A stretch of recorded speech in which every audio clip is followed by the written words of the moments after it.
Rain tapped steady on the stable roof as he brushed down a gelding that didn't need it, working the same patch of coat like time might loosen if he kept at it. He spoke low to the animal, the only voice the place ever heard. The door creaked behind him. He didn't turn. Boots hesitated on the threshold, then a softer step crossed the straw. "You can't send me away," she whispered. He stilled, because no one asked to stay, and answering her meant breaking the silence he'd built his life around. Before we ride deeper into the story, hit subscribe, ring the bell, so you'll never miss another ride through the legends of the Wild West. Now, let's get back to the trail. Rain kept a patient rhythm on the stable roof, a soft drumming that settled into the wood and the straw and the bones of the place. The gelding beneath Elias Rourke's hand shifted once, then stood easy again while he worked the brush over a shoulder already clean. He knew every ridge of the horse's frame, every old rub mark from harness leather, every place that needed a gentler touch. It was easier to study muscle and hide than anything with eyes that asked questions. Behind him, the door had opened and closed. He had heard the weight of it, the pause that followed, and then the faint scrape of boots careful on the straw. The woman who stood a few paces back carried Rain in with her. He could smell wet wool, mud, cold air, and the faint sharpness of horse sweat from a long ride. He did not turn. He kept brushing, slow and even, as though the sound of her voice had not reached through the years he had spent keeping silence like a fence around himself. "You can't send me away," she had whispered. The brush stopped in his hand. The gelding turned an ear toward him. Elias laid his palm flat against the horse's neck and stood there a moment, feeling warmth under damp hide, steady life beneath skin. When he finally looked over his shoulder, he found a woman no taller than his chin, with rain-dark hair braided back and a blanket pulled around her shoulders. Her face was tired in the way of someone who had gone beyond complaint and come out the other side. Her cheek held a fading bruise. Her eyes did not. They were clear and fixed on him. Most people who came this far onto his land did so by mistake. They asked for directions, water, maybe a nail for a wagon wheel. They left quick. This one stood like she had chosen the place before she ever saw it. "You're on the wrong ranch," he said. His own voice sounded rough, unused. The woman's gaze flickered, not with fear but surprise, as if she had begun to wonder whether he could speak at all. "No," she said softly, "I am not." He set the brush on the rail and turned fully toward her. The stable lantern threw a weak yellow light between them, enough to show the hem of her skirt soaked dark from the storm and the mud drying in cracked lines on her boots. She looked too worn to be stubborn, yet stubbornness was exactly what held her upright. He waited. If she had more to say, she could spend the words. She drew the blanket tighter. "My horse is lame. The men behind me will not stop because of rain." Her chin lifted a little. "And you are Elias Rourke." He did not ask how she knew his name. Folks in town still knew it, though most of them had long since stopped using it in his hearing. "Who's after you?" She looked toward the open seam of darkness beyond the stable door, where rain silvered the yard and turned the slope to shadow. "Men who think they can decide where I belong." That answered less than nothing, but something in the way she said it made him believe the truth sat close beneath it. The gelding nudged his shoulder, impatient for the brush to resume. Elias ignored him. "You ought to go to town." "I tried town." He said nothing. She gave the smallest shake of her head. "Some doors close before you reach them." There was no pleading in it, no show of sorrow meant to soften him, only fact. Elias studied her another moment, then moved past without touching her. He stepped into the rain and crossed to the lean-to where tack hung dry. A second lantern burned low near the wall. Beside it stood a narrow bay mare with one hind leg tucked up and her sides heaving. The animal lifted her head when Elias approached, ears back more from pain than temper. He crouched, ran a careful hand down the leg, and found heat and swelling above the hoof. The woman had followed to the doorway, staying under cover. She stepped in a hole at the creek. He rose. "She won't carry you tonight." "I know." Rain ran from the brim of his hat and off the end of his nose. He wiped it away. The sensible thing would have been to hand her a little feed, point toward the barn loft, and ride to town himself by dawn so she could be someone else's trouble. Instead, he heard himself say, "Bring her into the back stall after I wrap the leg." The woman did not move at first, as if sudden kindness made her more suspicious than refusal.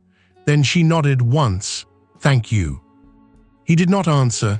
He fetched bandages, liniment, and a strip of old blanket. She held the mare steady while he worked. Her hands were small but sure. She spoke to the animal under her breath in a language he did not know, a murmur low and soothing as creek water over stone. The mare settled. Elias noticed that. He noticed too much all at once. The patience in her voice, the way she watched his hands to anticipate what he needed, the fact that she smelled faintly of sage beneath the rain. When the leg was wrapped, he straightened and gestured toward the house. "You can sleep near the stove one night." Her mouth softened, not quite a smile. "One night," she said, as though accepting terms from a man who had already lost the argument. The house was darker than the stable. Elias lit lamps one by one, and their glow laid bare what little there was to see. A table scrubbed pale from years of use, shelves with more jars than dishes, a stove blackened clean, 2 chairs that did not face each other, and a bedchamber door kept shut at all hours. He took a folded blanket from a trunk and laid it on the bench by the stove. By the time he turned, the woman had not sat down. She stood near the door, taking in the room, not nosy, only quiet with it. "There's water in the basin," he said, "bread on the shelf. You live like winter stays all year." He glanced at her. Winter usually listens better. That earned him the smallest breath of laughter, surprised out of her. It changed her face, not sweeter, sharper somehow, more alive. She washed at the basin and dabbed at the bruise on her cheek. He sliced bread, set a heel of cheese beside it, and made coffee strong enough to stand up a horseshoe. When he set the plate on the table, she looked at him a moment before sitting down. "You feed strangers often?" she asked. "No." "Then I'll take it as a good sign." He sat across from her before thinking better of it. The second chair creaked beneath him, objecting to its own use. He noticed her glance at that too. She did not ask why the chair was usually empty. For that alone, he felt a flicker of gratitude. "I'm Tala," she said. He inclined his head once. "You already know your name." He looked at his cup. She broke bread with careful fingers. "Your brother told me where to find you." That brought his eyes up. "Nathan." He was the only one in town who did not act as though I had brought a storm in with me. His jaw tightened. Nathan had a kind habit of dragging the unwanted and the damaged toward decent shelter, as though the world could be repaired by stubbornness alone. It explained more than Elias liked. "What did he tell you?" he asked. "That you would not thank him." A pause, and that you were a good man when left no honorable choice. Elias took a swallow of coffee, though it had gone bitter from sitting. Nathan always had been careless with praise. Tala ate like someone trained not to waste time or food, not fast, not greedy, simply with purpose. After a while she said, "The men behind me work for a trader south of the reservation line. He wanted me to return with him." "Why?" "Because he believes a woman alone belongs to the first man who claims usefulness over her." Elias' hand tightened around the tin cup. "And you?" "I believed otherwise." He almost asked what had happened before that, where her people were, who had bruised her cheek. But questions had a way of making lives real, and real lives left marks. He was tired of marks. When she finished eating, she gathered the plate as if it were natural to help in a stranger's house. He took it from her before she could move to the basin. "Leave it." "You don't like assistance." "I don't need it." Tala looked at the stove, the bare shelf, the stillness pressed into every corner. That and liking it are not the same thing. He said nothing. She settled under the blanket on the bench, and was asleep within minutes, as if her body had reached the end of bargaining. Elias banked the fire and stood a long time in the dim room, listening to rain and her quiet breathing. Then he took his lamp and went outside. Morning came pale and washed clean. The storm had passed east, leaving the hills slick and shining under a thin veil of fog. Elias was up before first light as always. He fed the stock, checked fence lines above the creek, and chopped wood enough for 3 days, the work plain and honest beneath his hands. By the time sun broke through, Tala was in the yard with her sleeves rolled and a bucket in hand, trying to draw water from the pump that liked to seize in damp weather. He watched from the porch while she set her feet, yanked hard, and nearly pitched backward when the handle gave loose all at once. "She fight fair?" she asked the pump. "Only with fools," Elias said. She glanced up at him and brushed a wet strand of hair from her face. "Then it recognized me at once." He came down the steps, took the handle and worked it twice. Water clattered into the bucket. Tala stepped aside, but not far, close enough that he could feel the cold air she carried with her. "You should be resting," he said. "I rested. Your stove is better company than most towns." "The mare. She put weight on the leg this morning." He nodded. "A day, maybe 2. Tala lifted the bucket. "Then I can earn the coffee I drank." Before he could stop her, she had crossed to the house. That day she swept the floor, though not in the fussy way some women used to announce virtue. She simply saw dust in corners and removed it. She peeled potatoes for stew and did not ask where he kept the knife, because she had already watched him lay it beside the board. She carried water without spilling half of it, mended a split in a dish towel with thread from somewhere inside her bundle. And once, when a hen got bold enough to dart through the open door, she cornered it with such solemn concentration that Elias had to turn away to hide a smile he did not trust. By noon, Nathan rode up the track on his chestnut roan, broad-shouldered and wind-burned, with the kind of face that still fit laughter easy despite years of ranch weather. He swung down before the porch and tipped his hat back. "Well," he said, "I see you did not shoot me for meddling." Elias leaned against the post. "You came to check." "I came to bring nails." "The checking is free." Nathan's gaze slid to Tala, who stood at the doorway with flour on her hands and a look that suggested she had measured him already and found him manageable. "Ma'am," he said. "Nathan." "You found him speaking yet?" "Only when cornered." Nathan grinned. "That's progress." Elias took the small keg of nails from him. "You done?" "Not near. I told Mrs. Bell at the store there was a woman on this mountain who could make my brother sit at a table again. She near called it a miracle." Tala lowered her eyes, but Elias saw the color rise in her cheeks. Nathan stayed only long enough for coffee and 2 stories Elias did not care to hear repeated. Yet while he sat there talking of cattle prices and a bridge washed out near the lower road, the house felt different. Not louder exactly, less abandoned.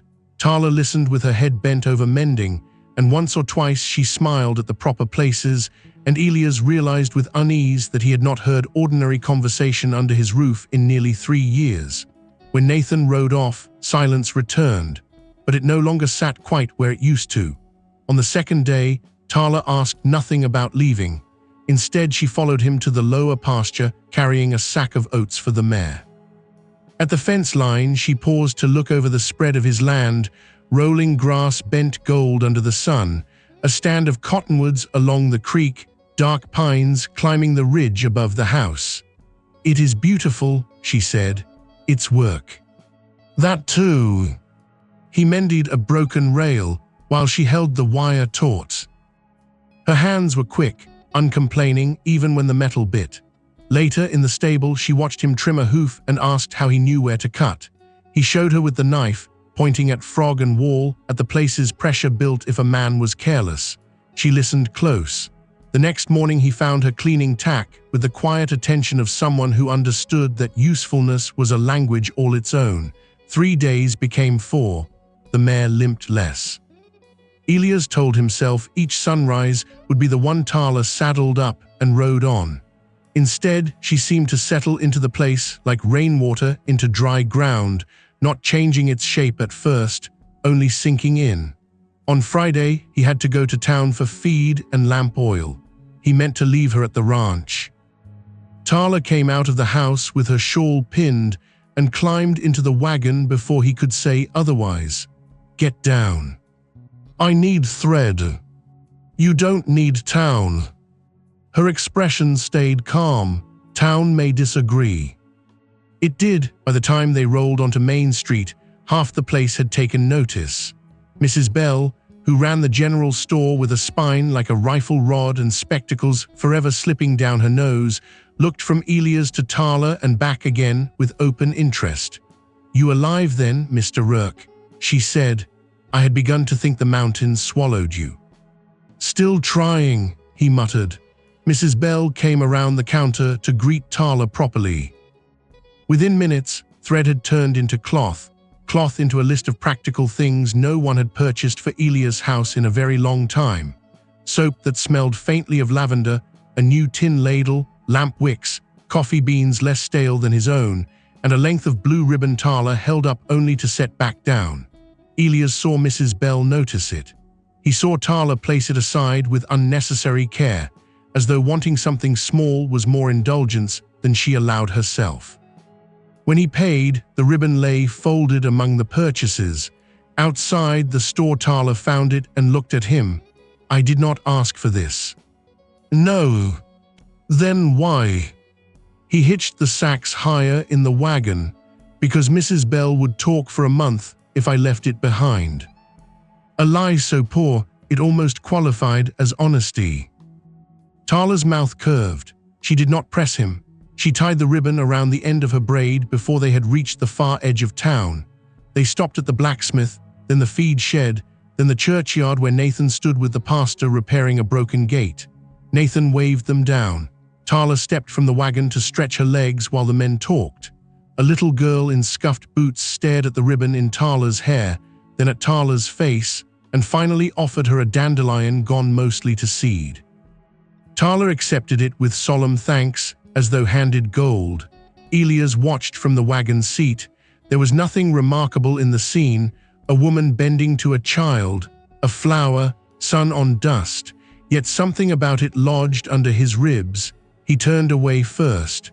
That evening Tala made biscuits. Not good ones, biscuits dense enough to patch a wall. Elias bit into one and had to work his jaw a while before deciding whether to swallow. Tala watched him over her coffee. "You are being polite." "I am surviving." She laughed then, a clear sound that startled them both. "Tomorrow I will make them less heroic." He found himself answering before caution returned. "Aim lower than masonry." For a second they simply looked at each other across the table, caught by the strange ease of it.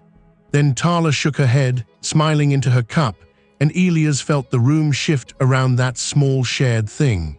Later, after dishes, they sat on the porch because the evening had turned mild and the hills were washed silver by moonlight. The horses moved as darker shapes in the lower pasture. Somewhere a nighthawk called. Tala held the mended dish towel in her lap, running a thumb over the stitches. "My mother used to say a house tells on its people." He stared out into the dark. "What does this one say?"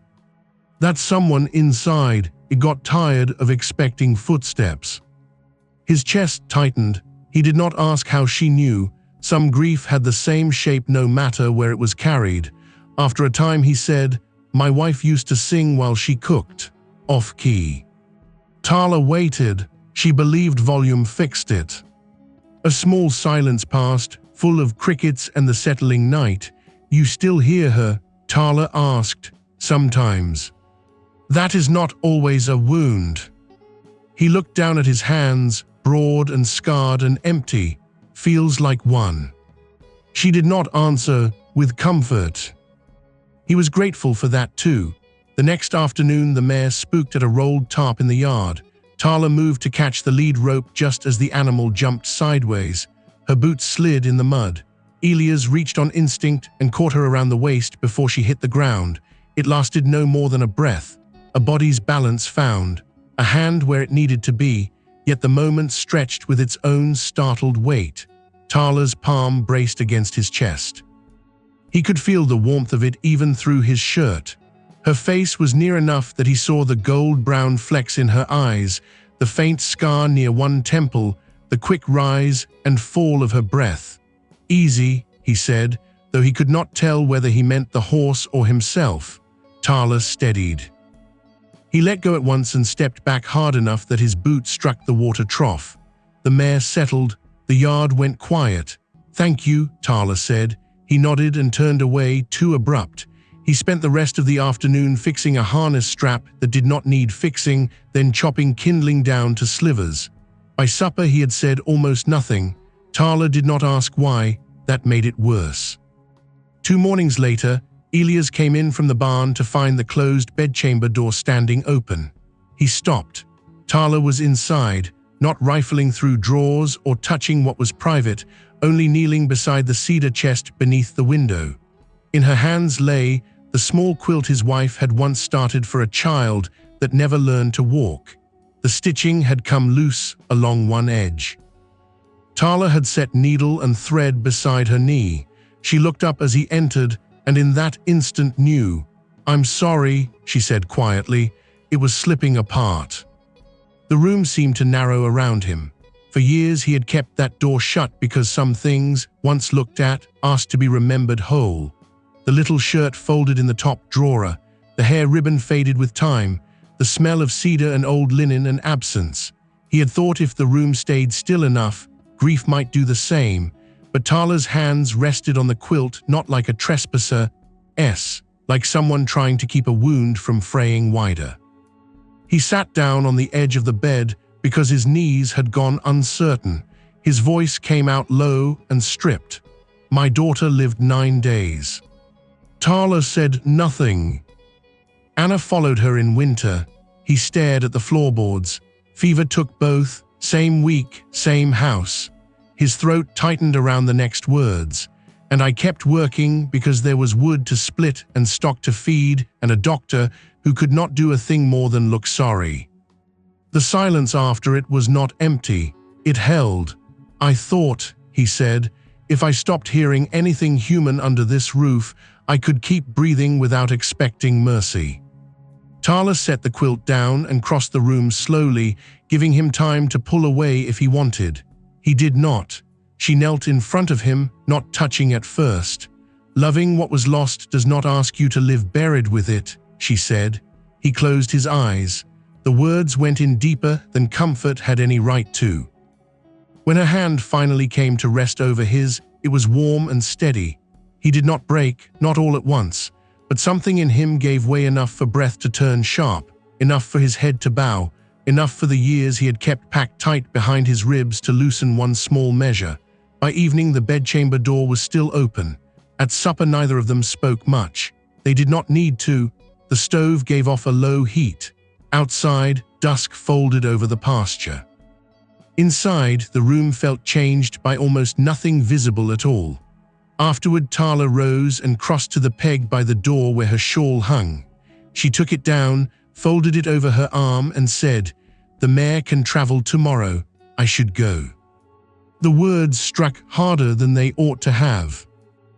Elias looked at the shawl, then at the table they had sat at together, the lamp she had trimmed better than he ever had, the dish towel with its neat mended edge. "Why?" he asked. Her expression stayed composed, but sadness moved through it like a shadow under water.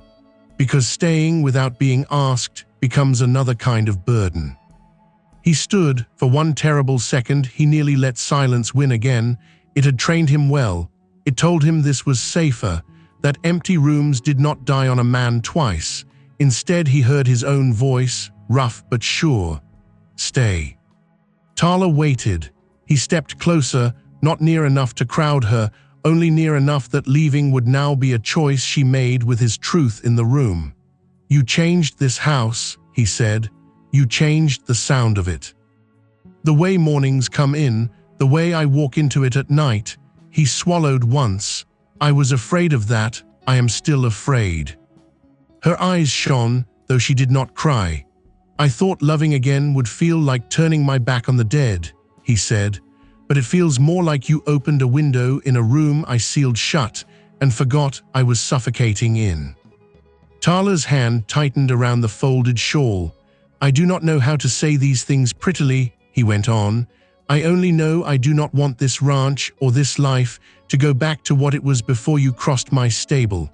He drew a breath that felt like risk and release together. "I love you, and I am frightened of it. Both are true." For a moment, all she did was look at him, as if measuring whether the man before her was the same one who had once hidden behind silence so completely. Then she set the shawl aside. "I never wanted you to forget them," she said, "only to let yourself remain here too." His answer was not a speech. He reached for her, slowly, giving her the same choice she had given him. When she stepped into his arms, it felt not sudden but earned, as though every shared meal and awkward joke and quiet chore had been leading them to the simple honesty of standing close. He kissed her gently, nothing dramatic, nothing borrowed from younger people or louder stories, just the deep, steady tenderness of a man who had come back to life enough to know what he held. Outside, the horses shifted in the dark pasture. Inside, the lamp burned warm against the walls, and for the first time in years, Elias did not dread what tomorrow might ask of him. By the first hard frost, people in town no longer spoke of Tala as the woman Elias Rourke had taken in for a night and forgotten to send away. They spoke of her as if she had always been there, only hidden for a while among the cottonwoods and horse sheds on his ridge, waiting for the right season to step into view. It began small, as most real changes did. Mrs. Bell at the general store discovered Tala could keep account better than either of her nephews, who confused flour orders with lamp oil requests and had once sold half a crate of peaches below cost because one of them admired the label. Tala spent 2 afternoons behind the counter after the old woman's hips stiffened in the cold.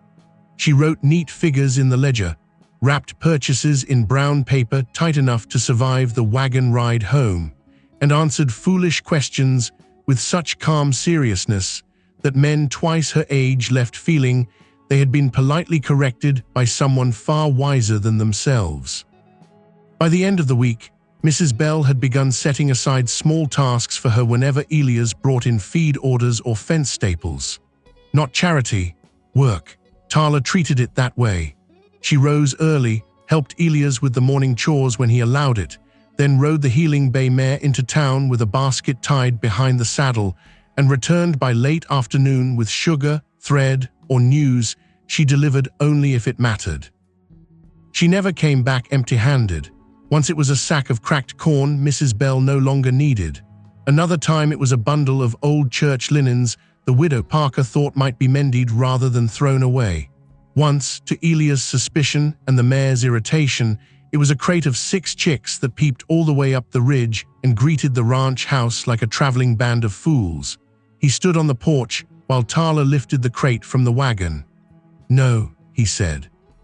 "They were going to be drowned." "No, they already know me." The chicks answered with frantic little cries, as if confirming this. Elias folded his arms. "The barn is not a boarding house for poultry with opinions." Tala peered down into the crate. "Did you hear that? He is cold because he is afraid of joy." One of the chicks sneezed. Elias looked at the sky as if patience might descend from it. "You are not keeping them in the kitchen. They are not invited to supper." That evening he found one asleep in his hat on the peg by the door. He stared at it a long moment. Then, with a care he hoped no one would witness, he lifted the tiny creature free and carried it out to the box Tala had lined with rags near the stove. She was kneeling by the hearth, coaxing biscuits to rise with far better success than her first attempt weeks earlier. She looked up and saw what sat in his hands. "I thought you disliked them." "I dislike surprises. And yet you are carrying one very gently." He set the chick down and straightened. "It was in my hat." "Then perhaps it chose wisely." He ought to have left the room. Instead, he remained there a moment longer than sense advised, watching the firelight warm one side of her face. There was flour on her wrist. A blue ribbon held her braid low against her back, faded now from use. The kitchen smelled of wood smoke, sage, and rising dough. Once such things had belonged to another lifetime. Now they lived in this one, and because of that he was never entirely at ease. The town noticed before he did. Or perhaps they noticed because they had been waiting longer. Nathan said it plain one Sunday after church, when Elias had come only because the preacher was helping organize winter hay shares and there were practical matters to settle. The men stood outside in coats and hats while the women exchanged dishes and gossip on the church steps. Tala had gone with Mrs. Parker to look at bolts of fabric someone had brought from Helena. Elias could see her half a street away, standing among other women without any trace of the guarded distance she had first carried into town. She belonged nowhere and yet had somehow become expected. Nathan followed his brother's gaze and smiled without mockery. "You're looking at her like a man who forgot what sunlight does." Elias' jaw set. "I'm looking to see how long this meeting will keep me." "Liar." "Nathan." Nathan rested one boot on the hitch rail. "You've got color back in your face. Your place smells like food now instead of old coffee and saddle soap. And you came to church without me having to drag you here by the collar. I'm not saying she's worked a miracle. I'm saying I've got eyes." Elias looked down at the frozen ruts in the street. A wagon rolled past, wheels grinding hard earth. She needed a place to stay. "At first. That's all." Nathan was quiet for a moment. When he spoke again, he did it gentler. "Then why do you listen for her horse on the ridge before sundown?" Elias didn't answer because he couldn't. The worst part was that Nathan wasn't guessing. He was only speaking aloud what had already become habit. Elias knew the sound of Tala returning before the mare rounded the bend. He knew when she tied the reins to the lower rail instead of the porch post. He knew the difference between her steps when she was tired, annoyed, amused, or carrying too much. Some evenings he caught himself pausing in the stable doorway, waiting without admitting he was waiting. When Tala came back that day with fabric tucked under one arm and Mrs. Parker still talking beside her, Elias took the bundle from her without being asked. Her fingers brushed his hand in the exchange. A slight thing, barely there. Yet she looked at him as if she felt the same small spark of awareness he did. Nothing came of it. Mrs. Parker continued speaking about quilts and church raffles and the absolute unreliability of men asked to boil eggs. But Elias carried the cloth to the wagon with the odd sensation of having stepped too near a ledge. Winter settled in earnest after that. Snow came first in a light trial, then in a storm that buried fence posts and turned the upper pasture into a smooth white sweep broken only by the dark backs of cattle. Work grew sharper with the cold. Elias was out before dawn breaking ice in troughs and checking the windbreak near the north line. Tala took over the things that could be done nearer the house. She split kindling with a stubborn concentration that made him nervous. She canned what could be canned, patched what could be patched, and once spent an entire afternoon turning the muddle of his pantry shelves into an order he had neither requested nor, to his annoyance, disliked. She had a way of moving through a task until a place improved around her, not made finer, more alive. Mrs. Parker began sending children up the ridge on Saturdays for reading lessons in the warm kitchen when the schoolhouse stove refused to draw properly. Tala taught them letters with beans on the table and Bible verses copied onto scraps of wrapping paper. The boys fidgeted. The girls watched her braid and tried to mimic it. Elias would come in from the stable and find 3 children bent over slates, one child under the table with a chick in each hand, and Tala calmly pretending this still counted as order. One afternoon, little Owen Bell knocked over a mug of milk and burst into tears as if he had wrecked the whole territory. Tala took the rag from the shelf and handed it to him. "Well," she said, "then today you learn 2 lessons." The boy hiccuped. "What's the other one?" "How to wipe up a mistake without dying from shame." Even Elias laughed at that, brief and low. The children all turned to stare as if a fence post had spoken. Tala looked at him over their heads, not triumphant, only warm. That made it worse. The more she settled into the life around him, the less Elias trusted his own peace. It came at odd moments, watching her teach a child to shape an A on a slate, hearing her hum while she peeled apples by the window. Noticing she had tucked a worn blanket around the old hound that had chosen his porch as a winter refuge. These things should have been simple, harmless. Instead, they reached into him with quiet hands and found places he had spent years keeping numb. He responded the only way he knew how, by pulling back when he felt himself soften. After the children left one evening, he stayed in the stable longer than necessary, rubbing down a sorrel mare already tired of being admired. The lantern cast long gold bars across the boards. Snow hissed faintly outside where wind pushed it against the walls. He heard the house door open and close, then Tala's steps in the yard. She appeared in the stable entrance with a scarf wrapped close around her throat and 2 tin cups steaming in her hands. "You forgot your coffee." "I didn't forget. You fled." He took the cup she offered. Their fingers touched. Her hand was cold from the walk. He almost closed his own around it before remembering himself. The mare shifted, snorted, and shoved her nose into Tala's shoulder. Tala laughed softly and set her cup on the rail to scratch the horse between the eyes. "She prefers me," Tala said. "She prefers anyone with sugar." "That is reasonable." Elias sipped the coffee. It had been sweetened with molasses. He disliked molasses in coffee. Tonight it tasted like something he might begin to forgive. The stable held a stillness made deeper by the weather outside. Breath misted before them. Somewhere a board ticked as it adjusted to the cold. Tala rested one hand on the mare's neck. "You go quiet when you are troubled. That would make for a peaceful world." She glanced at him, "Not always." He looked at the lantern hook rather than at her. "You should go inside, it's cold." "I know." But she did not move, neither did he. It was only a stable, only a winter evening, only 2 people standing beside a horse with coffee cooling in their hands. Yet something in the hush between them gathered weight.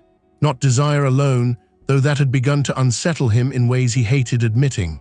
It was the sense that if he reached one honest inch toward her, the whole careful structure of his life might shift and never return to what it had been.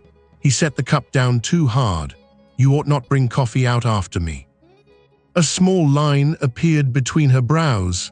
"Why?" "Because I waited to hear your step. Because I was glad before I turned and saw you. Because this feels too much like wanting what I once lost." The words stayed where they were, trapped.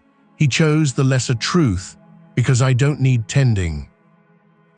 Tala's face changed almost imperceptibly. Not wounded exactly, closed a degree. "I did not think that was what I was doing," she said. Then she took her cup and went back toward the house, leaving him with the mare, the lantern, and the hollow sound of his own cowardice. He slept badly. Dreams dragged up what waking usually kept at a distance.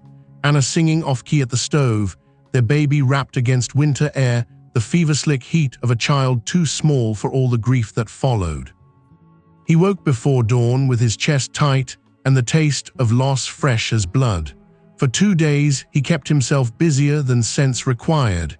He rode the far line in weather better suited to wolves. He repaired a harness strap that could have waited till spring. He avoided the kitchen except to eat. Tala did not chase him. That made him feel both relieved and sick. On the 3rd day, Nathan arrived with a wagon bed full of cut cedar and took one look at Elia's face before saying, you've been fighting ghosts again. Elias hauled 2 logs from the wagon. You come to deliver wood or wisdom? Wood, the wisdom falls out loose. They stacked cedar near the shed, while the sky hung low and pewter-colored over the ridge. Nathan worked steadily, letting silence do what it often did between brothers who had long ago learned not to prod too soon. At last he said, "She was in town yesterday." Elia's hands paused on a log for supplies. She bought lamp oil, flour, and a primer book for Owen Bell because the boy keeps turning his letters backward. Elias set the cedar down harder than needed. Nathan brushed snow from his gloves. She also looked like someone was trying to live carefully inside a room gone colder than she expected. Elias stared across the pasture. "You always this meddlesome, or do you save your best work for kin?" Nathan leaned an elbow on the fence. "You want me plain?" "No." "Then yes, you've got a woman under your roof who brings life with her wherever she sets a cup down, and you're treating that like a threat." Elias said nothing. Nathan's voice lost its humor. "Anna was my sister too. The baby was blood of my blood. I remember them." He let that stand a moment in the cold. "But grief isn't loyalty, Elias. It's grief. Don't make an altar out of a grave and call it honor." The words struck clean and deep because Nathan had earned the right to say them. Elias bent to lift another log and found he could not right away. "It feels wrong," he said at last. "Some days just seeing Tala at the stove feels wrong, like I let the house forget." Nathan shook his head. "House doesn't forget, neither do you, but empty rooms don't keep the dead warm." Snow began again, fine and dry. It gathered in Nathan's hat brim and the shoulders of his coat. Elias looked toward the house, where a thin thread of smoke rose from the chimney into the pale air. "She opens doors," he said quietly, without asking. Nathan followed his gaze. "Maybe because you nailed them shut from the inside." After Nathan left, Elias did not go in at once. He stood in the shed doorway while the new snow softened the yard and the horses lowered their heads against the weather. Through the kitchen window, he could see Tala moving from stove to table, lamp glow at her shoulder, one of the chicks hopping uselessly at her feet. The scene was ordinary enough to break a man open, not because it belonged to some grand dream, because it looked like home, and he had spent years teaching himself not to reach for that word. When he finally entered, Tala was lifting stew from the stove. She looked at him once, then back at the pot. "There's hot water," she said. "Your hands are near frozen." No reproach, no careful distance to prove she had learned his moods, just the simple offering of concern that nearly undid him more than anger might have. He washed at the basin, sat at the table, ate. The chick under the stove peeped itself into a corner. Somewhere in the middle of the meal, Tala reached for the salt at the same time he did. Their hands brushed. This time neither of them pulled away at once. Her fingers stayed beneath his for half a heartbeat, warm, light. Then she withdrew and looked down at her plate. The air in the room changed. After supper, the wind rose. Not a storm, only a hard mountain gust that worried at the eaves and found every loose edge in the world. Tala gathered the laundry she had dried near the hearth and began folding it by lamplight. Elias mended a bridle strap at the table, though he had already repaired enough tack this week to outfit a cavalry troop. At some point, Tala picked up one of his shirts and paused over the torn cuff. "You work through cloth like it offended you," she said. "It's cloth." "It is testimony." He looked up despite himself. She held the shirt with grave seriousness, as if cross-examining evidence. "You accusing me of rough habits?" "I am saying your sleeves live dangerous lives." A laugh escaped him before he could stop it. Realer this time, the sound surprised them both. Tala smiled down at the shirt. "There you are." Something in his chest gave a small, painful turn. He set the leather strap aside. "Tala." She raised her head. He meant to say something sensible, an apology for the stable, a warning, a request. Instead, the room seemed to narrow to lamplight, wind, and the woman standing a few feet away with his shirt in her hands. Then the wind slammed hard against the house. The lamp on the shelf guttered. Tala moved instinctively to steady it just as Elias rose from the table to do the same. They met too close. Her shoulder struck his chest. The folded shirt slipped to the floor. His hand caught her elbow to keep her from stumbling, and hers came up against his throat. They both went still. Her palm rested at the base of his neck, where pulse beat fast under skin. His hand remained around her arm. Neither touch was improper by intention. That did not change what passed through him. Heat, alarm, want. Then the deeper thing beneath all of it, the terror of how natural it felt to stand close enough to breathe the same warm air. Tala's eyes searched his, not coy, not uncertain, simply open. "Elias," she said quietly. He let her go as if burned. The retreat was small in distance and sharp in meaning. He stepped back, picked up the shirt, set it on the table though it landed crooked. The room seemed suddenly too small for his own skin. "I should check the barn," he said. "There is no need." "I said I should." He was out the door before the sentence finished cooling. The barn was dark, cold, and full of the useless comfort of routine. He checked stalls, adjusted a blanket on the old mare, stood in the aisle with both hands braced on the nearest post, and breathed until the raw edge inside him dulled enough to think. He had wanted her. There was no hiding from that now. Wanted the warmth of her hand at his throat. Wanted the soft steadiness in her eyes. Wanted, more dangerously still, the life that seemed to gather around her and ask him to step into it without promise of safety. He stayed in the barn longer than the chores deserved. When he went back, the house was quiet. Tala had left the mended shirt neatly folded on his chair. The lamp burned low. She had gone to the small room off the kitchen that Nathan had helped Elias convert from storage before the first snow came. He stood outside her door a moment with one hand half raised, then lowered it again and went to his own bed. The next day passed carefully, too carefully. Tala moved through it with composure, but the ease between them had turned delicate, like ice not yet thick enough to bear weight. She did her tasks. He did his. Their words were practical. By evening, the absence of what had nearly been spoken sat at the table with them like a third presence. It could not last. He knew that. The break came not in drama, but in weariness. 3 days later, Mrs. Parker's eldest boy rode up after dark to say his mother had taken ill with the coughing fever and the younger children were frightened. Tala put on her shawl before he finished speaking. "I'll go with you," Elias said. Mrs. Parker's house was small and too warm from an overworked stove. The widow lay flushed and struggling for breath, while 2 girls cried quietly by the wall and the youngest boy held himself stiff with the effort not to do the same. Tala moved through the room with calm authority, cooling cloths, settling children, sending the eldest for willow bark and hot water. Elias fetched the doctor from the lower road and split wood till the shed was full. They stayed half the night. On the ride home, Tala sat beside him in the wagon wrapped in blankets, her face pale with fatigue. Snow creaked under the runners. Dawn had not yet broken. The whole world seemed made of blue shadow and breath. "You know what to do in a sick room," he said. "My mother buried 3 children before I was grown." He turned to her sharply. Tala kept her eyes on the road ahead. "We learn what we must where I come from." He held the reins tighter. Grief recognized grief. Perhaps that was why she had never spoken to his like it was strange. At the house she nearly stumbled coming in.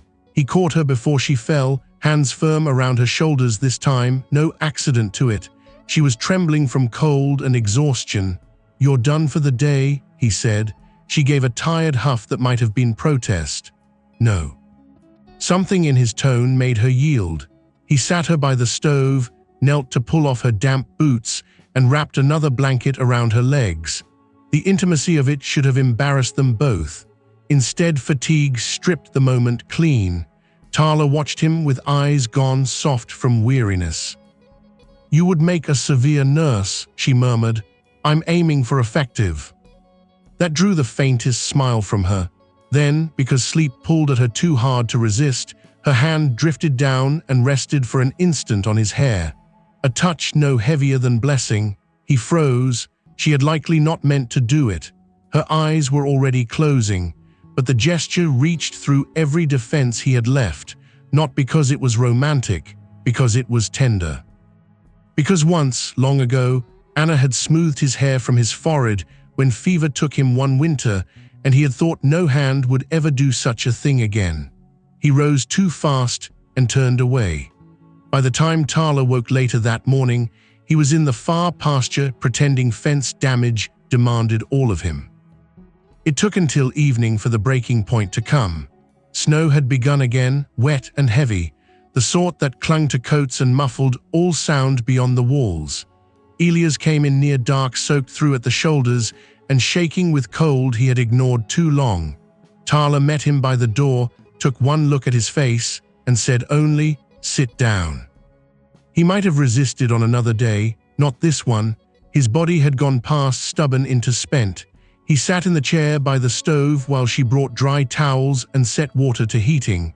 The fire snapped. Wind pressed at the windows. Somewhere under the bench, one of the grown chicks rustled and settled. Tala knelt to unlace his boots. "I can manage." "I know." But she kept working. He looked down at her bent head, at the ribbon loosened from her braid, at the quiet competence of her hands.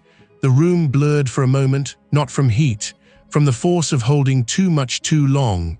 Tala. She glanced up.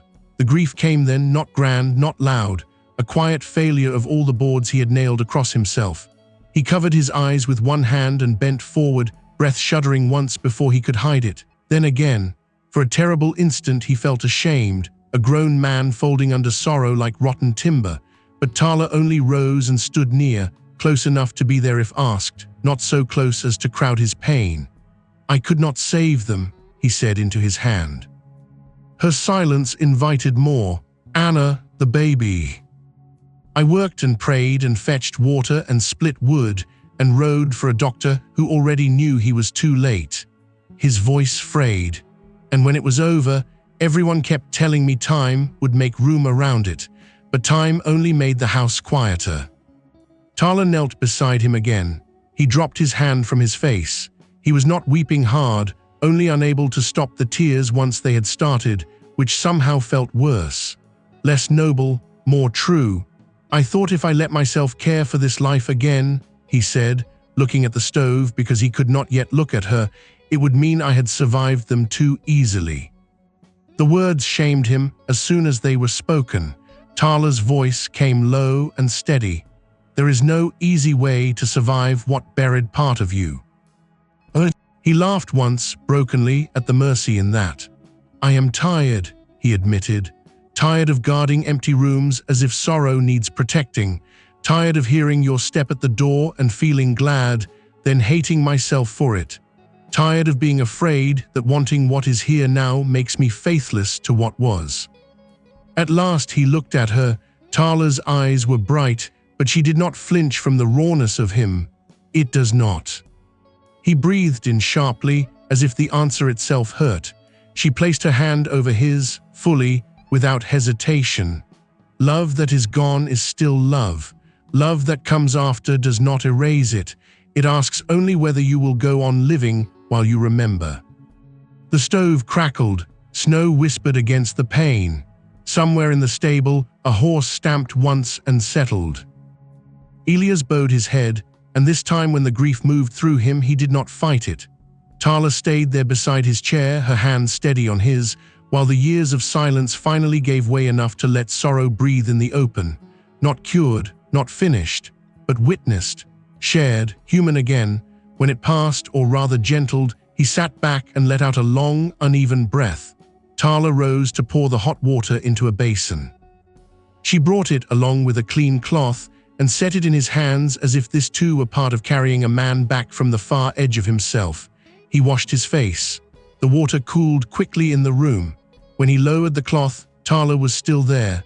No grand words followed. None were needed.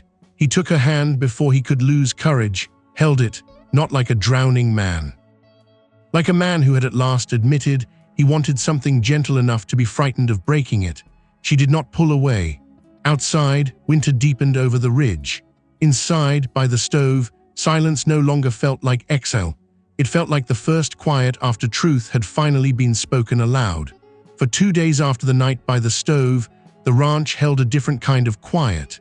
It was no longer the old silence Elias had built like a wall around himself.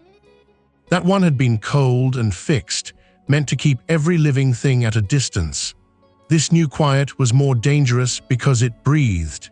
It moved between him and Tala in glances that did not linger long enough, in hands that nearly brushed at the table, in the way each seemed to listen for the other before entering a room. Nothing had been settled, everything had changed. The morning after his grief had finally broken open, Elias went about the chores with unusual care, as though a wrong movement might send the whole fragile thing cracking. He forked hay into the troughs, checked the south fence where snow had drifted hard against the posts, and rubbed down the bay mare that had first carried Tala onto his land. The mare had long since healed, but Elias still found reasons to fuss over her. He understood old hurts that left a man checking twice. When he came in, Tala was kneading dough at the kitchen table. Flour dusted her knuckles and the front of her skirt. One of the nearly grown chicks had escaped its corner and was pecking with solemn purpose at the floorboards near her boot. She looked up at him, and for a moment neither of them spoke. There had been a time when such silence meant discomfort. Now it held too much awareness. "The children are coming afternoon," she said at last. "Mrs. Parker's cough has eased, but she says the younger ones still need watching while she rests." Elias nodded and hung his coat by the door. "I'll mend the loose shutter before they get here." Tala pressed the dough with the heel of her hand. "You don't have to keep finding work every time I enter the room." He stopped halfway to the basin. The words were plain but not accusing. That made them harder to escape. "I know," he said. "Then why do you?" He washed his hands in silence, buying time he did not deserve. The water in the basin had gone cool. He dried his fingers on the towel she had mended weeks ago, the neat stitches still holding where the cloth had once split. Because after telling the truth, he did not know what came next. Because wanting a woman and trusting joy were not the same thing. Because once a man had loved in this house, and the house had answered by becoming a grave. He turned back. Tala had not moved from the table. Her hands rested lightly in the dough, waiting. "I am trying," he said. That may be uglier to watch than silence was. Something softened in her face, though sadness touched it too. "I am not asking for perfection, Elias." No, she never had. That was part of the trouble. He stepped toward the table, then stopped again, as if the distance between them needed measuring. "When I spoke the other night, I meant it, all of it. I know. I don't want to offer you half a life, because I still flinch from the full one." Tala's gaze held his with steady warmth, then stopped treating fear like a promise you must keep. The chick peeped loudly, demanding attention from a world too occupied to give it proper weight. Tala glanced down and nudged it gently aside with her boot. The small absurdity of it loosened something in the room. Elias almost smiled. Almost. The children came afternoon with red ears and wet boots and enough noise to make the house feel smaller in a useful way. Tala set them to reading while Elias repaired the shutter outside and listened through the window to her calm voice, correcting letters and numbers. Once he heard little Owen Bell ask whether Mr. Rourke had ever smiled in his youth. Tala answered without pause, only on rare and dangerous occasions. The children laughed. A moment later, to Elias' own surprise, so did he. That evening, after the last child had gone home and the light had turned blue beyond the window, Tala found him in the stable loft stacking feed sacks no man needed stacked twice. "You missed supper," she said. "I'll eat." "You are avoiding me again." He set a sack down and leaned a hand against the post. Below them, the horses shifted in their stalls, warm bodies in the lamplit dark. No, he said, though it was not entirely true. Tala climbed the ladder slowly and stood on the loft boards facing him. She wore her shawl wrapped close, and there was hay caught in the hem of her skirt. Such small, ordinary signs of life had begun to undo him more thoroughly than any beauty ever could. "You spoke your grief," she said, "not your heart." Elias drew a breath and let it out carefully. "I thought they were tied together." "They are, but not the same." He looked past her to the opening at the far end of the loft, where dusk lay over the pasture in deepening bands of blue and silver. "You ask for clean answers." "No," Tala said softly, "I ask for honest ones." He let that settle. Below them, one of the geldings stamped once and quieted. Snowmelt dripped from the eaves outside in a slow, patient rhythm. "When you first came here," he said, "I thought you were a storm I could wait out. Then I thought maybe you were a kindness I had no right to keep. Now," he paused, the words harder than they should have been, "now I find myself measuring the day by whether you are in it." Tala said nothing, but her eyes changed. "I notice your horse before I see you," he went on. "I know when you are tired by the way you set your cup on the table. I know when you are angry because you go quiet in a different way than I do." His mouth tightened faintly. "You made children welcome in a house I meant to leave hollow. You made me hear laughter here again without flinching from it." A small wind moved through the loft opening and stirred a loose strand of her hair. "And that frightens you," she said. "Yes. Because you love me." He met her eyes then, with nowhere left to put the truth but between them. "Because I do." The words landed without thunder. No grand music followed them. Only the low shifting of horses, the creak of old timber, the cold evening settling outside. But for Elias, the world had rarely felt more exposed.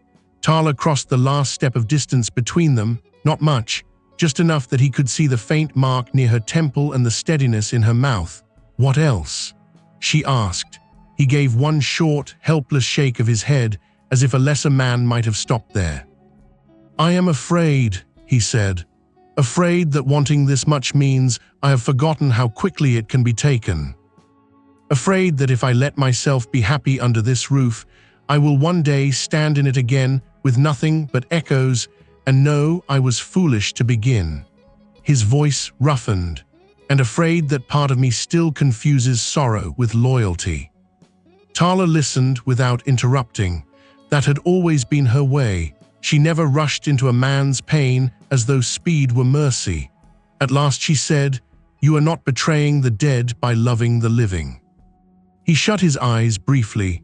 The sentence struck with the force of something he had needed to hear in exactly those words and from exactly that voice. "When I came here," Tala continued, "I asked for shelter because I had nowhere else that felt safe. I stayed because I saw a man who had not gone cruel, only quiet. There is a difference." She stepped a little closer. "You never asked me to be less than I was. Even in your silence, you made room for me, for the children, for foolish birds in your hat." The hint of a smile touched her mouth. "You have been loving in pieces long before you could say it." Something in Elia's chest seemed to open further at that, not break, open. She laid her hand against his coat over his heart. "I do not need you fearless," she said. "I need you true, and you already are." His hand rose almost without thought and covered hers. Her fingers were warm through the rough wool. He stood there another second, perhaps two, feeling the old habits of retreat gather themselves one last time and fail. Then he bent and kissed her. It was not the sort of kiss stories lied about. No sudden blaze. No reckless hunger. It was slower, steadier, the kiss of two people who had come to each other through weather and chores and grief and quiet humor. Her free hand came to rest lightly at his shoulder. His mouth softened against hers as if he were learning that tenderness need not be borrowed from memory. When they parted, he stayed close enough to feel her breath. "There," Tala murmured. He frowned faintly, still half dazed by the simple fact of her in his arms. "You finally answered properly." He laughed then, a real one, low and unguarded. Tala smiled as though she had been waiting to hear exactly that sound. Winter gave way slowly after that, as winters did in the high country.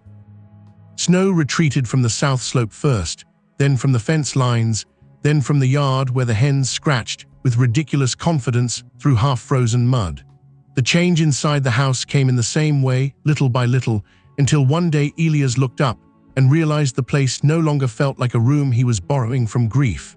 It felt inhabited. Tala's shawl hung beside his coat at the door as naturally as if it had always belonged there. The second chair at the table stayed pulled in now. There were more jars on the shelves, more herbs drying by the window, more books stacked by the stove, because children came and went often enough to require them. The bedchamber door remained open, not wide every day, but open. Sun reached that room now in the mornings. Air moved through it. Once Elias found Tala there folding fresh linens into the cedar chest, and instead of pain, he felt something quieter, deeper, not forgetting, permission. In spring, Nathan rode up one bright afternoon to find Elias on the porch repairing a toy cart from scrap wood, while two of Mrs. Parker's boys argued nearby over whose turn it would be to pull it down the path. Nathan sat back in the saddle and stared. "Well," he said, "I leave you alone one winter and come back to discover you've become useful to children." Elias kept whittling at the wheel peg. "Go on home." Nathan grinned. "Not till I see the rest of the miracle." The rest of it was Tala coming from the kitchen garden with her sleeves rolled, sunlight caught in the blue ribbon she still sometimes wore at the end of her braid, calling the boys by name and asking Nathan if he meant to stand there all day or come in for coffee like a civilized man. Nathan laughed so hard he nearly dropped his reins. By summer, the garden had taken. Beans climbed trellises near the back fence. Squash leaves spread thick and shamelessly broad. Elias built a proper coop for the descendants of the original rescued chicks, grumbling all through it while making sure not a single board sat crooked. Tala taught the children letters under the cottonwoods when the afternoons were too warm for the kitchen. Elias still spoke to his horses, but now they had competition. In late August, with the hills browned by sun and the evenings beginning to cool, he rode with Tala into town and stood beside her in the little church where Mrs. Parker cried before the service even began, and Mrs. Bell claimed it was only the dust, though no one believed her. Nathan stood up with Elias wearing a coat he disliked and a face too pleased with itself to hide. Tala wore a simple dress the color of clear sky after rain. She had no veil. She did not need one. She looked at Elias as if all the grandest promises in the world meant less than the plain truth already lived between them. Their vows were quiet, so was the kiss that followed, but every person in that church felt the weight of it, not spectacle, arrival. The year after, in lambing season, a little girl with Tala's eyes and Elias' solemn brow slept in a wooden cradle near the stove while spring rain tapped at the roof, and the house smelled of broth, damp earth, and fresh bread. Elias stood with one hand braced on the cradle rail, watching the child dream in the soft lamplight. Tala came up beside him and leaned lightly against his arm. "She frowns like you," she whispered. "She has reason. This family is noisy." Tala laughed under her breath. Across the room, two older children from Mrs. Parker's brood sat at the table reading aloud to one another in uneven turns. Outside, horses shifted in the stable, and hens muttered themselves into sleep. Inside, the fire burned low and steady, not as defense against emptiness now, but as the center of a life fully lived. Elias looked around the room that had once seemed too quiet to bear. There were toys under the bench, extra cups on the shelf, a shawl over the chair, a child in the cradle, a woman at his side who had first arrived in rain and asked not to be sent away. He covered Tala's hand with his own. For a long moment, neither of them spoke. They did not need to. The house answered for them, in warmth, in breath, in small familiar sounds, in the deep peace of something sacred restored not by forgetting sorrow, but by choosing life beside it. And at last, Elias Rourke was no longer a man who spoke only to horses. He was a husband, a father, a keeper of a home made living again.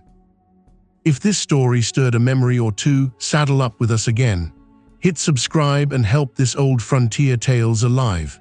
Out here, every name, every trail, every sunset still matter. So, till we meet again, friend, keep your hat tipped to the past and your heart pointed west.